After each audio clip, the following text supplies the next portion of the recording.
Fazer a leitura, irmãos, a palavra que o Senhor trouxe adiante, o Evangelho narrado por Mateus.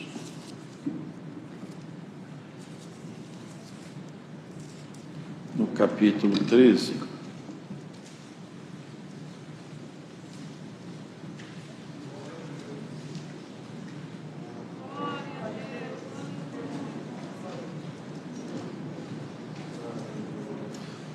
Iniciemos pelo versículo 24.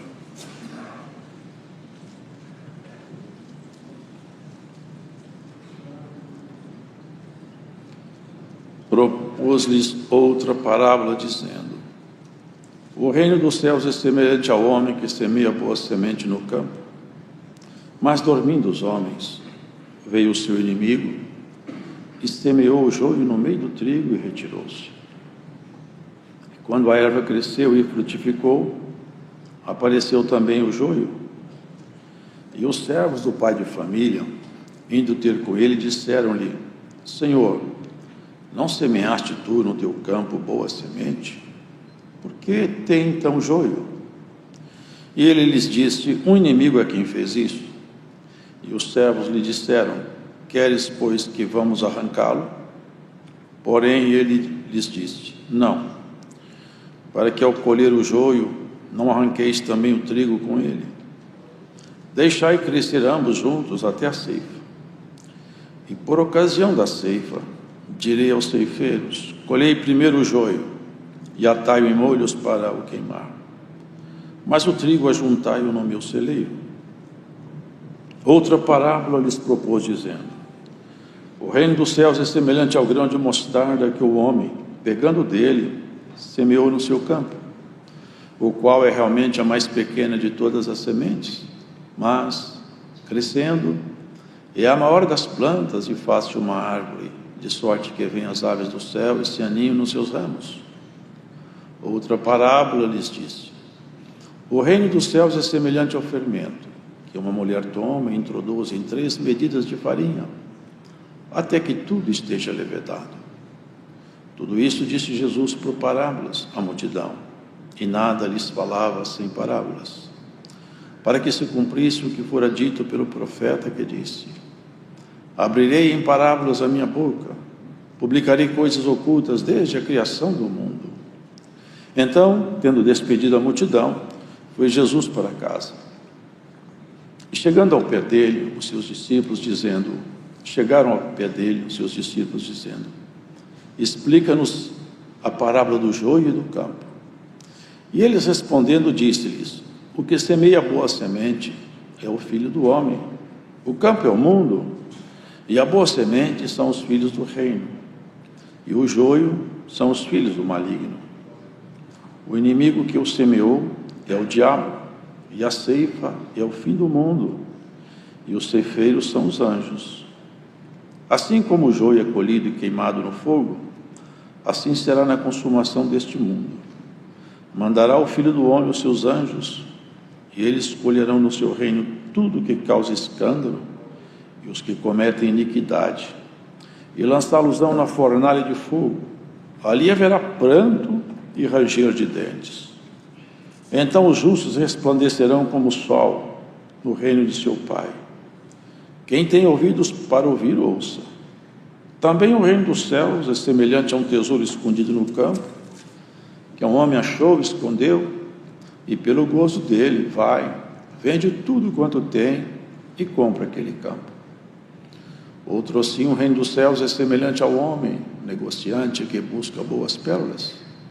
E encontrando uma pérola de grande valor, foi, vendeu tudo quanto tinha e a comprou. Igualmente, o reino dos céus é semelhante a uma rede lançada ao mar, e que apanha toda a qualidade de peixes. E estando cheia, a puxam para a praia, e assentando-se, apanham para os cestos os bons e os ruins. Porém, os bons, os ruins, porém, lançam fora. Assim será na consumação dos séculos. Virão os anjos e separarão os maus dentre os justos, e lançá-los-ão na fornalha de fogo. Ali haverá pranto e ranger de dentes. E disse-lhes Jesus: entendestes todas estas coisas? Disseram-lhe eles: sim, Senhor. E ele disse-lhes: por isso, todo escriba instruído acerca do reino dos céus é semelhante a um pai de família, que tira do seu tesouro coisas novas e velhas. E aconteceu que Jesus, concluindo estas parábolas, se retirou dali, e chegando à sua pátria, ensinava-os na sinagoga deles, de sorte que se maravilhavam e diziam: de onde veio a este a sabedoria e estas maravilhas? Não é este o filho do carpinteiro? E não se chama sua mãe Maria, e seus irmãos Tiago e José, e Simão e Judas? E não estão entre nós todas as suas irmãs? De onde lhe veio, pois, tudo isto? E se escandalizavam nele. Jesus, porém, lhes disse: não há profeta sem honra, a não ser na sua pátria e na sua casa. E não fez ali muitas maravilhas por causa da incredulidade deles. Amém. Amém. O reino dos céus é semelhante a um homem que semeia boa semente no campo. Mas, dormindo os homens, veio o seu inimigo e semeou o joio no meio do trigo e retirou-se. Aqui está patente o que aconteceu com a humanidade. A história da humanidade se revela nessa palavra, de uma maneira profunda, porém bem simples. A primeira semeadura de Deus, ela foi perfeita. Primeiro, o Filho de Deus nasceu de fato pelas mãos de Deus. Não foi filho de mulher, não teve pai, não teve mãe, mas teve filho. Mas não teve uma árvore de genealógica, não teve ascendência, não teve uma história pregressa de pai e de mãe. Foi Adão, depois Eva. Igualmente não teve pai nem mãe, mas também não teve origem no pó, senão em Adão. E houve uma semeadura no jardim de homens que eram felizes, tinham paz. Mas uma outra semeadura má, e nesse sono, nessa distração terrível de Adão, nessa inconstância de Eva, ali houve o primeiro sono profundo. O inimigo semeou uma semente má, tão má e tão terrível, que ela saiu do Éden junto com Adão e se alastrou pela terra. E hoje percebemos uma humanidade em completo sono espiritual, um sono mau, não um sono que descansa, não um sono que repara as energias, mas um sono espiritual muito terrível. E naquele tempo a coisa se agravou tanto, e esse sono foi tão sério, que chegou a irritar o Senhor de tal forma, irmãos, o pecado, logo aqui, uma criação tão pura, logo cá, um homem tão contaminado, os extremos, e Deus então se irou. Ele se irou.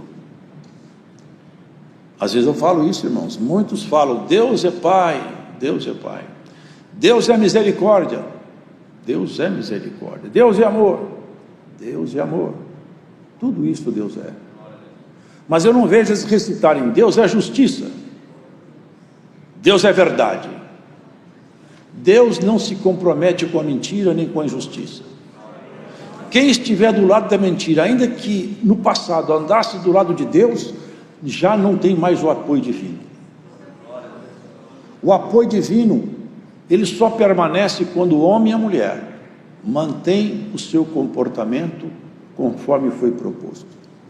Deus não pode se comprometer com a iniquidade. Deus não se compromete com trevas. Lembre-se de uma coisa: quando recitarem que Deus é amor, complementa: e também justiça. É um fogo que devora, e é um amor que constrói. Fala-se a palavra que ele achou loucura até nos seus anjos, e de seus ministros ele faz vento. Ninguém que sair do caminho proposto originalmente vai falar: eu sou de Deus, eu profetizei, eu curei, fiz isso, fiz aquilo outro, eu preguei na igreja. Nada disso compromete Deus com quem pratica iniquidade. Aliás, já leram uma passagem que o Senhor fala, num dia do acerto? Senhor, eu profetizei em teu nome, eu ensinei, eu fiz tanta coisa, aparta-te de mim, eu nem te conheço. Você que pratica iniquidade, eu não sou teu conhecido, saia do meu caminho. Sabe por quê?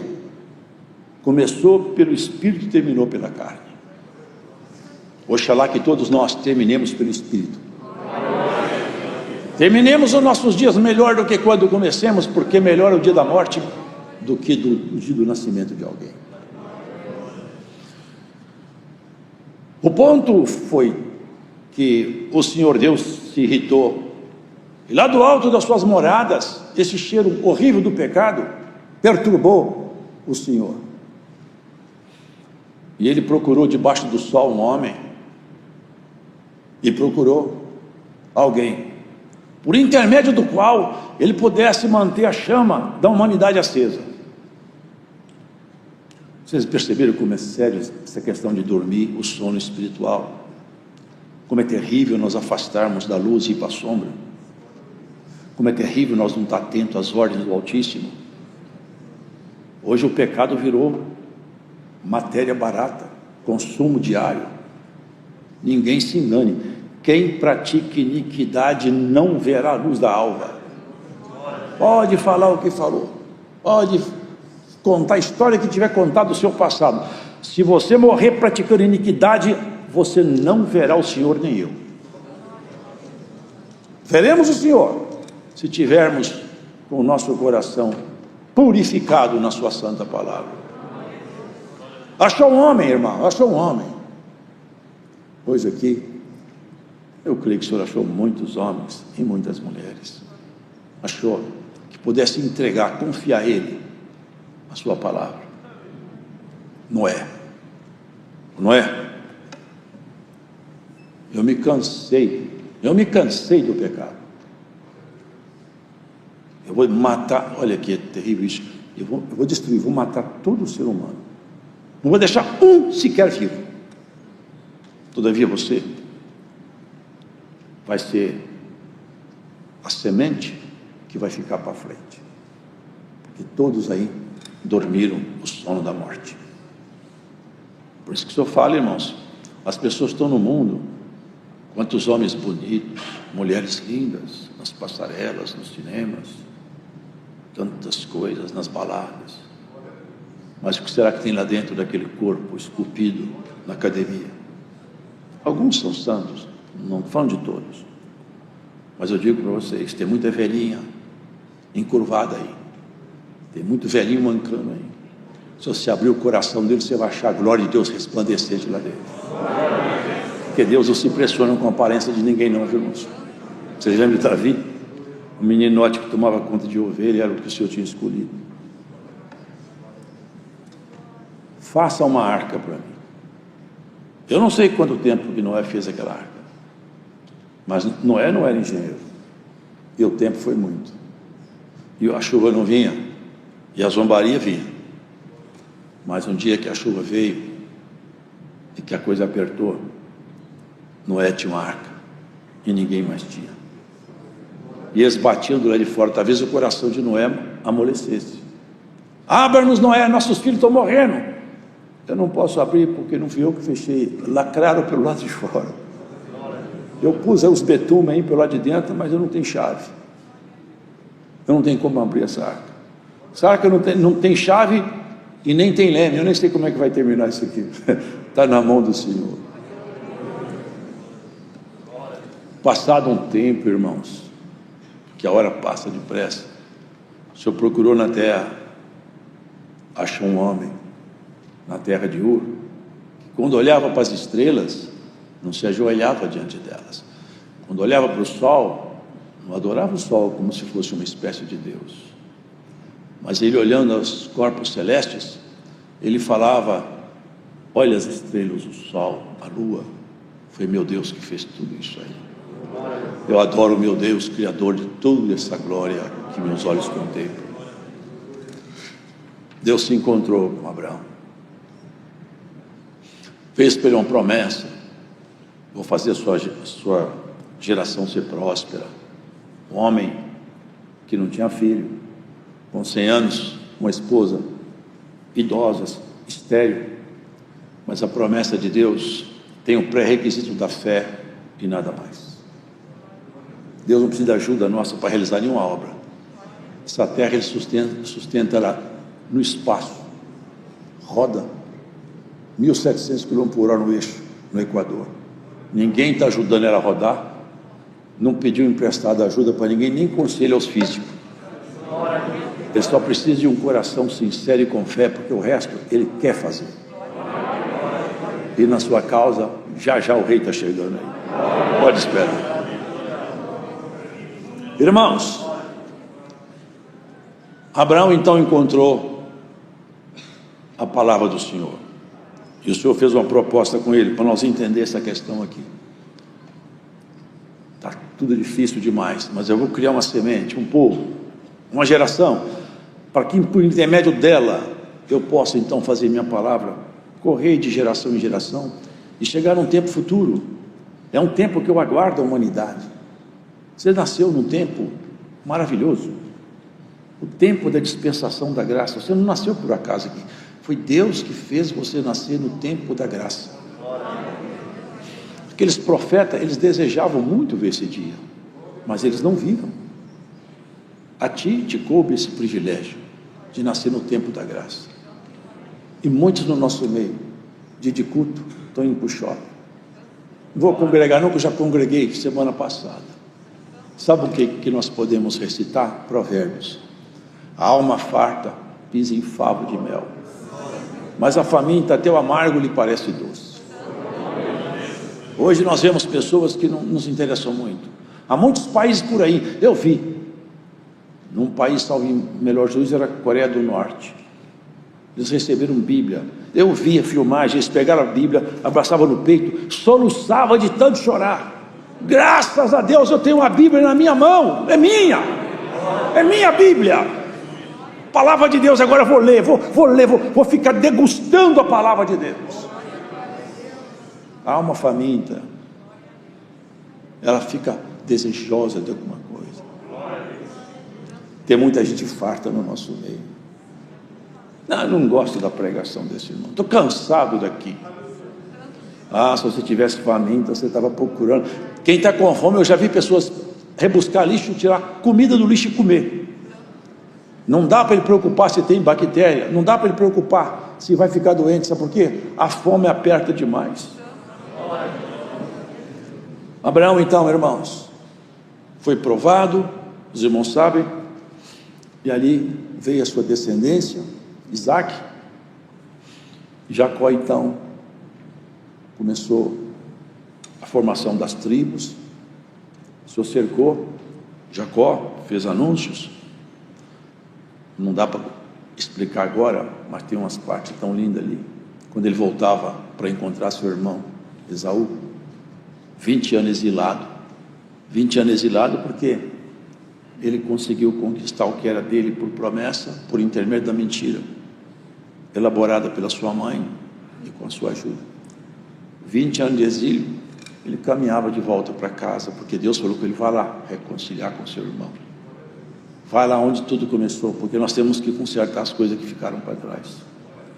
Se alguma coisa você tem contra alguém, você magoou alguém, feriu alguém, vai lá, enquanto você está vivo e com saúde, e reconcilia, antes que seja muito tarde.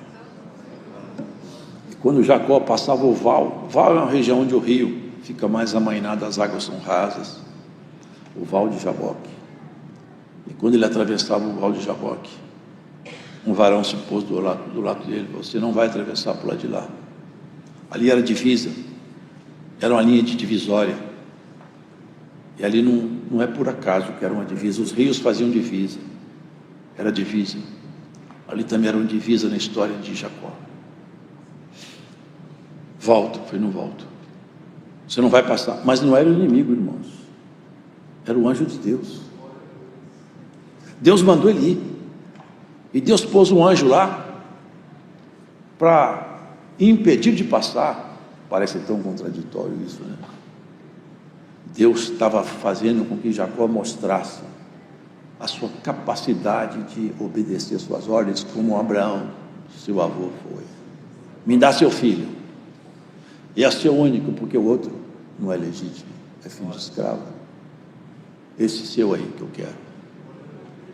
Ali estava o anjo com Jacó, e a noite foi passando e Jacó não desanimava de jeito nenhum. Eu sigo para lá, você não segue. E no meio daquela peleja, Jacó é espiritual, percebendo o semblante, o jeito de falar daquele varão. Se você não é um homem qualquer, não. Já sei, você é mensageiro do meu rei. Eu lá atrás, eu pus a cabeça numa pedra, e eu tive visões terríveis, e falei que esse Deus ia ser meu Deus, você é mensageiro dele. Me larga que a luz da alva está chegando. Eu falei, não te largo, só te largo se você me abençoar. Me deixa, Jacó. Não deixo de jeito nenhum. Da minha mão você não escapa, eu te peguei. Você é mensageiro de Deus. Vê como que é um homem que quer sair da sombra e pegar a luz. O anjo tocou na juntura da coxa dele, e ele passou mancando o val de Jaboque. Sabe por quê? Porque o anjo falou com ele, você não vai se chamar mais Jacó, seu nome será Israel. Você vai agora representar uma nação de pessoas que são capazes de lutar com oração, com busca, com firmeza. Ali, queridos, ele mancava de uma perna, porque ele recebeu a bênção que vinha em Abraão para o povo hebreu, mas lhe faltava a outra perna que manquejava, que foi anunciado por João. Ele é a luz, eu não sou luz. Ele é a luz. Corram para ele, porque eles falam, está todo mundo seguindo ele. É para seguir mesmo. Você pode também. Eu não tenho ninguém. É ele que tem tudo. Eu não tenho propriedade sobre nenhum. Esse povo não é meu. Eu sou apenas alguém que aponta para a luz, que a luz está lá, não está em mim. Queridos, olha, para continuar aqui, quem devia estar com a lâmpada, com a candeia na mão, eram os judeus. Eles tinham a palavra de Deus na mão, o Antigo Testamento. Irmãos, prestem atenção nisso. Se você entender isso, você vai entender outras coisas. Eles tinham a palavra na mão, eles tinham a candeia, era para iluminar o povo, falar para o povo, não caminhe nessa direção, não faça isso, venha cá, olha, veja o meu jeito de viver, presta atenção em mim, eu estou seguindo a palavra de Deus. Mas eles não podiam olhar para ele, porque eles faziam coisas perversas. Eles eram adúlteros, mentirosos, eles eram egoístas. Dormiram outra vez, e no meio deles, onde devia estar o sacerdócio santo, o inimigo semeou o joio, e foi tão bem semeado, que quando Jesus veio, quem se levantou para amaldiçoá-lo, não foram os romanos, foram os judeus, e não foi o povo mais simples, foi a elite, foram os escribas, foram os fariseus. O sumo sacerdote foi ele que proferiu a sentença, porque os homens dormiram. Ai de nós, se nós dormirmos. E alguém dirá, mas eu não tenho compromisso com a igreja. Você tem compromisso com a sua história, com a sua vida e com a sua família. Você não pode dormir nem deixar a sua família dormir. Sacode, acorda, balança seu filho, seu marido, sua esposa, seu neto. Sacode eles, mostra para eles, nosso compromisso é sério demais. A contagem regressiva, ela já está ativada, o cronômetro já está ligado. Nós não podemos perder tempo. Os homens dormiram, mas eu não vou dormir. Hoje, irmãos, vemos muitos querendo encontrar o caminho, a senda da luz, mas encontram certas doutrinas anunciando sucesso, casamento feliz, carros, troca de dízimo por propostas de bênção aqui debaixo do sol. As candeias têm que estar acesas. Nós não anunciamos bênção, nem nunca prometemos que ninguém vai ficar rico, vai fazer um casamento maravilhoso, nem que vai ter um sucesso material que Deus pode dar quando Ele quer. O que se anuncia aqui é que você vai encontrar a face do Deus Todo-Poderoso e vai se vestir de glória no dia do Senhor. Não durma na sua casa.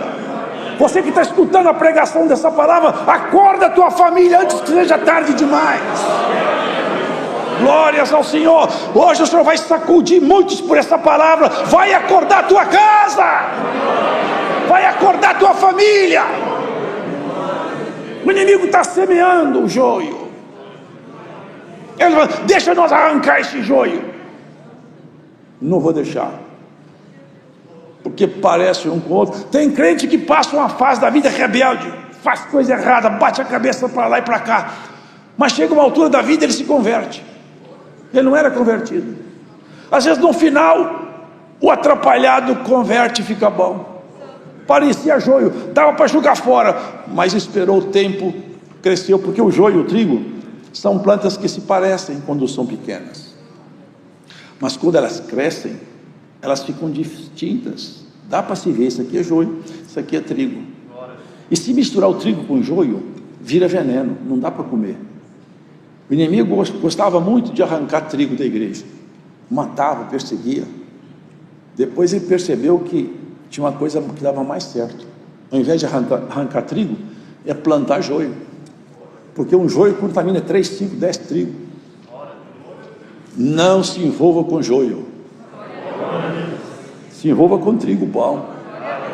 E aqui o Senhor vai explicando a parábola. É como um grão de mostarda. A mostarda é a semente menorzinha que tem na horta, pequenininha, mas quando ela é plantada, ela cresce, fica uma árvore tão grande, chega a 3 metros de altura, certas árvores. Ela fica tão grande que até os passarinhos conseguem esconder na sombra dos seus galhos. Vocês compreendem isso aqui? Olha, queridos, aqui existem muitos galhos, muitos galhos. Essa bendita semente foi lançada no norte, no sul, no leste e no oeste. A igreja do Senhor tem que florescer, tem que florescer. Esses pássaros aqui não são maus, porque aqui no texto anterior fala dos pássaros, né, que pegaram a semente, mas esse aqui não. As aves do céu encontram abrigo nos seus galhos. Quando o crente ele está fiel, ele anda pela palavra de Deus, ele crê nas coisas santas, e ele faz parte, está enxertado nessa árvore boa, na mostarda boa. Até os anjos, eles se manifestam entre nós. Quantas vezes eu ouvi os irmãos contarem, o anjo do Senhor se apresentou no caminho deles, como se fosse uma pessoa comum. Depois sumiu, ele viu que era o anjo do Senhor. Ele encontra abrigo. Sabe por que é? A árvore deu fruto e ela cresceu. Como que está o galinho seu? Está dando fruto, irmã? Está dando fruto, irmão? As parábolas do Senhor são para isso. Aqui a hora está passando, mas olha o que ele fala. É igual, o reino dos céus é semelhante a um fermento, que uma mulher toma e introduz em 3 medidas de farinha.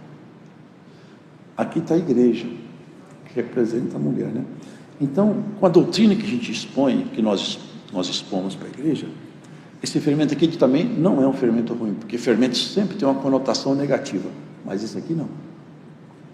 Esse fermento entra no coração do crente, vai crescendo em 3 medidas. Ele modifica o seu corpo, a maneira de vestir, de cuidar de si mesmo, de comportar na sua alma, nos seus projetos, nas suas ambições, anulando suas concupiscências, e no seu espírito, te fazendo voltar completamente o coração a Deus. Ela melhora a sua natureza humana. Uma mulher, um homem santo, a veste dele reflete o que está no coração dele.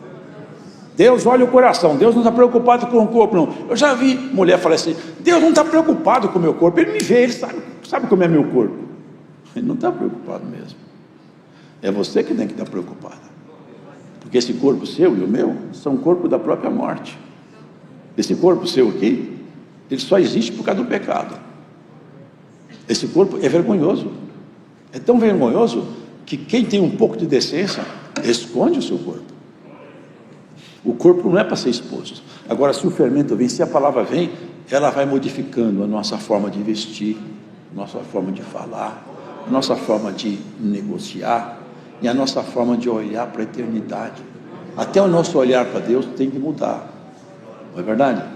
Nosso jeito de olhar para Deus é diferente. Você se lembra de Elias? O olhar dele para Deus era uma coisa maravilhosa demais. E teve outro também que tinha um olhar para Deus tão modificado. A gente não tem história dele, mas sabe-se pelo texto bíblico que o olhar dele era maravilhoso. Chamava Enoque.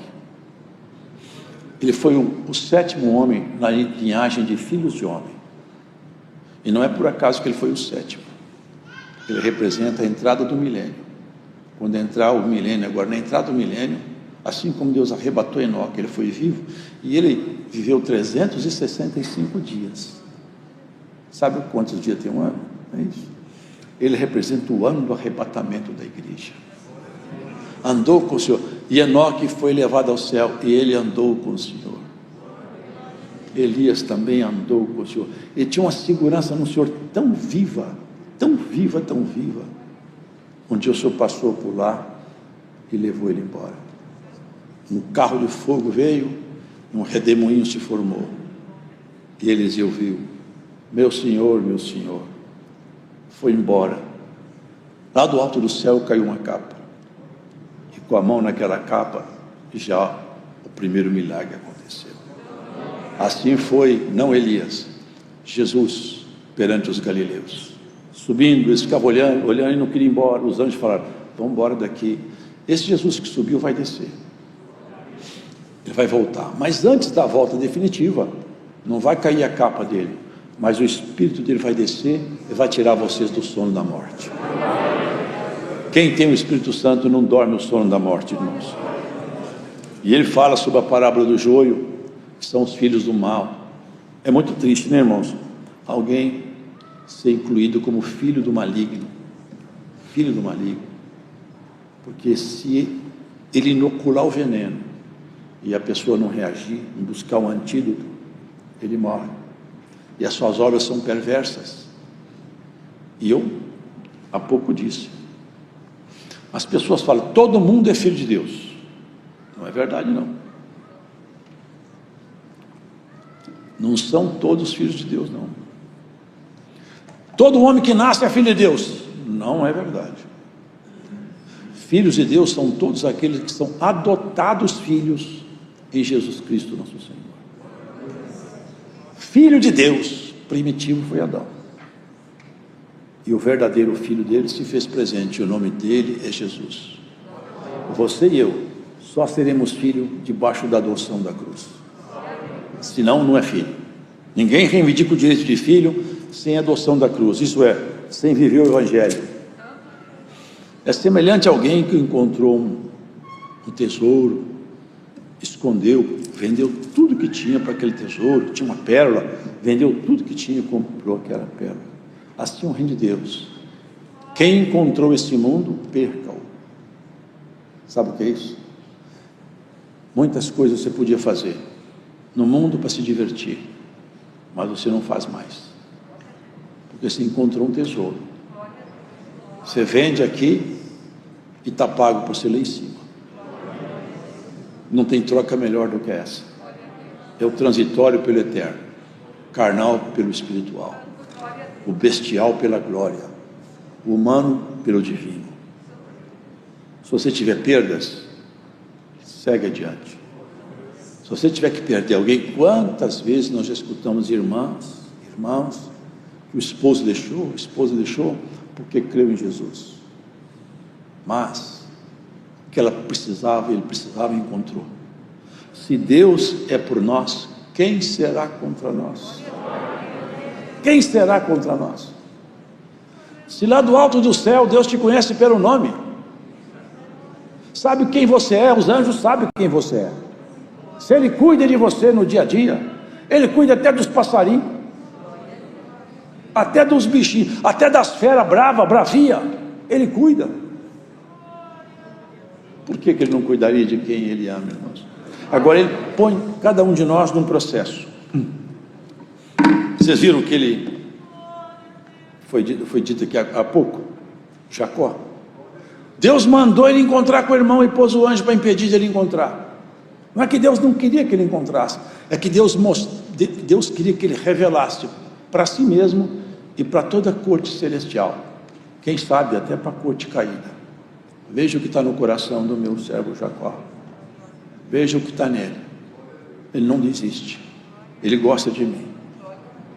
Muitos já sofreram. Vocês lembram de Jó?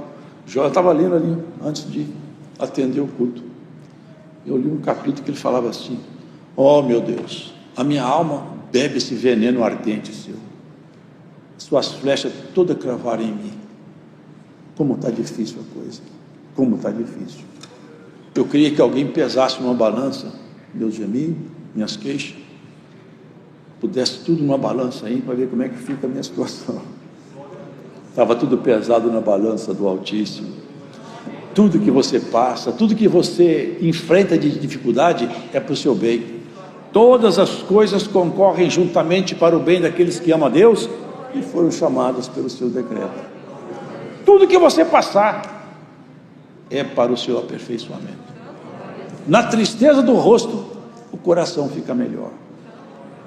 Se tudo fosse um ambiente festivo, você não cresceria. Se tudo fosse só paz, você não teria maturidade. Jesus, sendo ele o próprio Verbo encarnado, Deus se fez presente entre nós, nele. Depois que ele nasceu, Maria teve filhos. Não sou eu que falo, o texto bíblico é bem claro. Não é esse o filho do carpinteiro? E não somos sua mãe Maria, seus irmãos Tiago, José, Simão e Judas? Ele teve irmãos, meio irmãos, porque era irmão por parte da sua mãe. Não era para ele ser o primeiro a crer em Jesus Cristo? Depois creram, Tiago e Judas creram no Senhor Jesus, mas foi resistido pelos seus. Você não tem que ser irmã, você não tem que ser irmão, unanimidade em lugar nenhum. Você não precisa de todo mundo gostar de você. O Senhor Jesus, eles não gostavam todos dele. Tem alguém que não gosta de você? Paciência. Tem alguém que fala mal de você? Falaram mal de Jesus Cristo. Tem alguém que te calunia? Caluniaram Jesus Cristo. Tem alguém que quer seu mal? Quiseram o mal de Jesus. Mas você tem que perguntar outra coisa: Deus está contente comigo? Meus passos estão direito na vereda da justiça? Se tiver, dá graças a Deus. Porque nós passamos por aqui muito rapidamente. Nossa vida é um conto ligeiro. Eu olho para o espelho e vejo que o tempo passou, eu nem vi ele passar. Já fiquei velho, tudo passou tão depressa. Você tem que aproveitar o tempo que te resta agora para servir a Deus. Um dia perguntaram para um sábio, para encerrar a palavra: quantos anos você tem? Eu falei: acho que uns 5 ou 8, eu tinha mais de 80. Eu falei: mas o senhor está brincando? Eu falei: não, o senhor já é um senhor idoso. Eu sei, mas olha, quando você pergunta quanto dinheiro eu tenho no bolso, eu posso contar só o que sobrou, o que eu gastei eu não posso contar. Eu tenho pouco tempo pela frente, minha filha. Olha, aproveita o tempo que te resta. Deus seja louvado.